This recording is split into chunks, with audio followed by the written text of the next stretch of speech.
وہ تو امام الانبیاء ہے، وہ جب ہاتھ پکڑ لے تو جنت میں داخل ہونے سے کوئی روک ہی نہیں سکتا. تو اتنا بہترین عمل ہے. رضیت باللہ ربا وبالاسلام دینا وبمحمد صلی اللہ علیہ وسلم نبیا. یہ دو چیزیں تھی. چار چیزوں کو اپنی زندگی میں اپنا لے.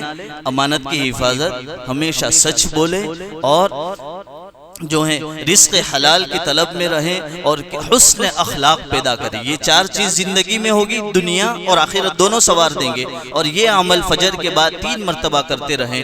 رضیت باللہ ربا وبالاسلام دینا وبمحمد صلی اللہ علیہ وسلم نبیا. اللہ دنیا اور آخرت دونوں سواریں گے، اور آخرت میں نبی پاک صلی اللہ علیہ وسلم کی سفارش ہمیں نصیب ہوگی، اور خود نبی اپنے ہاتھوں سے ہمیں جنت میں داخل فرمائیں گے. یہ عید کا پیغام تھا، اس کو تحفہ سمجھیں. مولانا طارق جمیل صاحب نے بھی یہی کہا تھا کہ عید کا تحفہ ہے، میں نے آپ کو پہنچا دیا. یہ آپ کی عیدی اور میری بھی عیدی ہے.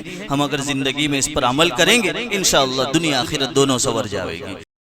مولانا وسیم شاہ دھرم پوری کی آفیشیل چینل کو سبسکرائب کریں اور بیل آئیکن دبائیں.